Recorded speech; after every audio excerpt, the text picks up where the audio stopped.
Good morning, thriving warriors.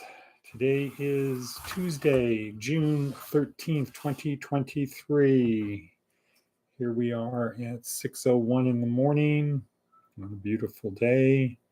The weather forecast is 62 right now. 62. High today is going to be 90. So 28-degree temperature swing. There we go. Here we are at Career Services, where our goal is to help you get from point A to point B. If I can adjust this camera a little bit better. Beep, beep, beep. Come on, crew. Okay, there we go. To get from point A to point B on your journey. And it is a journey. Life is a journey. It's not a sprint. It's not a marathon. It's a journey that ends when our heart stops beating, etc. So, how do we help you get there? Well, through this podcast and the other 16, 17, 18 things in the description down below. I can promise you, if you spend an hour a day watching those, doing those with pen, with paper, your life will improve. Your journey will be better. You will be further and better along on the path to success, not the path, navigating the course to Success Landia. It's different for everyone. Barnacles. Okay, barnacles. So let's get started. How do we start? That's the missing ingredient. This thing I call coffee. Coffee. I like using a French press. There's just enough routine to make it feel like doing something, but not so much that it takes a lot of work. Coffee.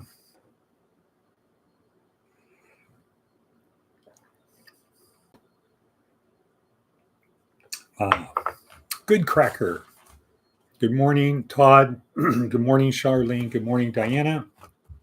Charlene is on her way to City Impact. If there's anybody at the apartments that would like to go to City Impact that has nothing to do, maybe you, maybe Manny, maybe Ross, go help out at City Impact today instead of whatever else you're doing. Just for 4 hours, that could be a good thing to do. We drive all the way down, as you know. So you can reach out to Charlene if you want, if anybody there has the time or the desire to help people less fortunate and to reap the rewards of this stuff that's called food. Yeah, what a concept. All right. So coffee, yes. Good cracker, pink. Pen, paper, we already said that. Let's get started with our first other thing. Advice from an 80-year-old: become someone's hero. Great advice, especially for guys in jail, guys who were in jail. Whose hero could you be? How about your child's hero? It's usually very difficult because hero is not a hero in his own hometown, sort of thing. All right, next, our attitude of gratitude. I'm so happy and grateful now that blank. I'm so happy and grateful now that what? Ask yourself the question, what am I so happy and grateful for right now? And there's all the obvious things: family, friends, I'm alive, I have another opportunity to do good. What else? What else are we happy for? How about happy for the hardships that are thrown upon us? What would it be like if we lived in a pleasure bubble where we couldn't ever be courageous? We couldn't sacrifice. That wouldn't be so good. All right, moving right along because we are at 4:42. Wow, we're halfway in. Let's see, what else we got today? Today in our TED Talk, our 4-week, this is week 4, day 2 in our 4-week course. Week 4, day 2, pure leadership. The example is Marcus Aurelius, who was a real live person who wrote a journal that he intended to, not a journal, journals to himself. He would write notes in a journal to himself called To Myself, the Meditations of Marcus Aurelius in the year around 168 to 190 AD. I think those are about the right dates. It's in the right ballpark of just thoughts he had. So the most powerful person in the world, his journals, which he intended to have burned. This isn't like a Hillary Clinton autobiography that she wants to get out for the world in the future. This is my private thoughts. When I die, please burn these. But his people found them and said, no, this is too valuable. We can't do it. So the inner thoughts of the most powerful Roman in the world. Quite compelling. What it shows is moral virtue is enough. Just do the right thing at the right time, in the right way, for the right reason, and it will be okay. And that fits in with our Christian foundations, which is what guides us on a daily basis. All right. So great TED Talk. So yesterday was crisis leadership. Today is pure leadership. Tomorrow, Wednesday, Thursday, Friday, Saturday, Wednesday, Thursday, Friday is going to be practical leadership, because sometimes out there on the open sea, we are in crisis. Sometimes everything is going right. Mostly there are challenges with our boat, with our crew, with the water, with the horizon, etc. And that reminds me, I wrote down in my book, barnacles. So you got to remember to scrape the hull of barnacles. Barnacles are going to gather on the hull of your ship. We have to constantly be scraping them off. We've got to take care of the hull of the ship. We cannot take it for granted. The whole of our ship is our relationship with Jesus and God. God the Father, God the Son, God the Holy Spirit, the Holy Trinity, the triune God. I read last week a great way to think of that concept of 3 in 1. It's not 3 separate people. It's 3 in 1 would be to think of notes on a piano. So if you have 3 notes, they are distinct. You play them together. Now you have a different sound, and that is called a chord. All right, just one way to kind of visualize this thing. All right, Seth Godin, The Seduction of Compliance. We can tell from the words, I'm just doing my job. Will this be the on the test? Don't blame me. It's what everyone else is wearing. Keep your head down, do what you're told, don't stick your neck out, and most of all, pay attention to what everyone else is doing. All of this comes from somewhere, from individuals and organizations that benefit from our compliance. The alternative isn't freedom, it's responsibility. Okay, so the opposite of compliance is responsibility.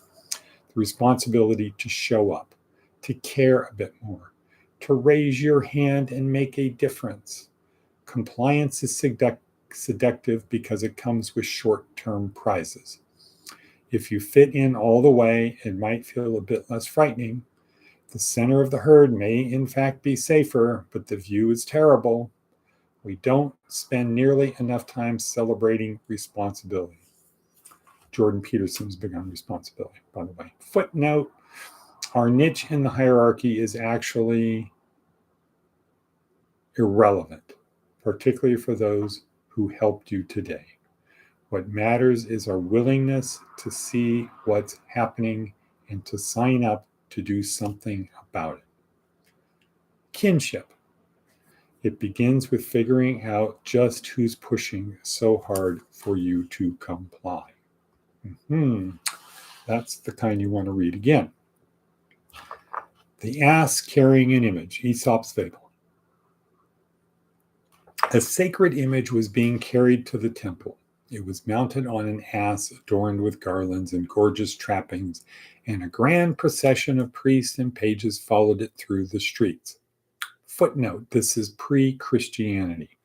Okay, this is pre-Christianity. As the ass walked along, the people bowed their heads reverently or fell on their knees, and the ass thought the honor was being paid to himself. With his head full of this foolish idea, he became so puffed up with pride and vanity that he halted and started to bray loudly. But in the midst of his song, his driver guessed what the ass had got into his head and began to beat him unmercifully with a stick. "Go along with you, you stupid ass," he cried. "The honor is not meant for you, but for the image you are carrying." Moral of the story: don't try to take the credit to yourself that is due to others. Okay, so that was different time, different place. Be a servant. Someone is your master. Remember your place. Okay, what I say to you: punishment and or fear of it is rarely the best way to get what you want. The driver applied the fourth law of power. Fairness only occurs between equals. Because we live inside our own skull-sized kingdom, it would be easy for the ass to believe that all the pomp was for itself, though it could likely not explain why it would be so. If it attempted to apply the first law of power, power perceived is power achieved, it was mistaken, nothing more. Discernment. It would have been better had the ass known the great honor bestowed upon it by being allowed to carry the sacred image. It likely would have held its head higher and been even more proud because of all of the asses in the world. He was chosen to carry the image. Okay, good one. Prayer of the day.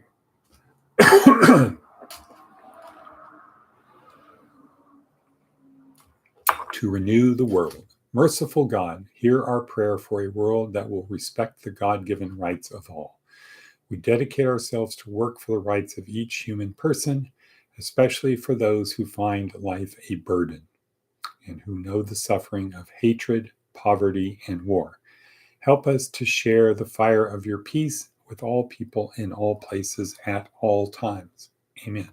Okay, so that's kind of a riff or a segue with Stoicism today, moral virtue, and kinship, our new theme.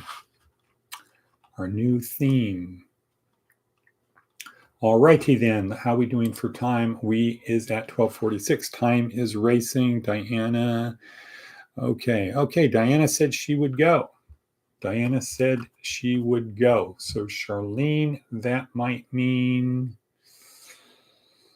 I don't know. You got to think about dropping Matt off and then getting, probably, unless you're going to be early, but Matt should try to be there as close to 8 as possible, but certainly before 8:30. So if you can pick up Diana and be there before 8:30, that would be great, but it's up to you. Barnacles, scrape off the barnacles. This thing is going to, things attach themselves to the whole of our ship. Barnacles. We need to do our best to eliminate them. It's a constant chore. Okay, next. All right, so moving right along. 2 last morsels to scoop out of the proverbial metaphorical sea to ingest, digest, process. And Diana is right on cue. Act such that yesterday was the only easy day. Get in the habit, push yourself just a little bit harder today. Get a little bit more comfortable being uncomfortable. You'll find that life is much more fulfilling and rewarding when you do that. And let's see, next, Charlene. Charlene's driving, so she can't really do it. But if she wasn't driving, what is she saying? Oh, she's saying, what does she say? There we go. If you're still here, God is not through with you yet. You're part of a plan, part of something bigger. Do your part. The journey is over when our heart stops, when we stop breathing. Till then, God has a plan for us. Let's do our part. Understand it, have the wisdom to understand and the courage to do it. And cut, shalom, cut, boom.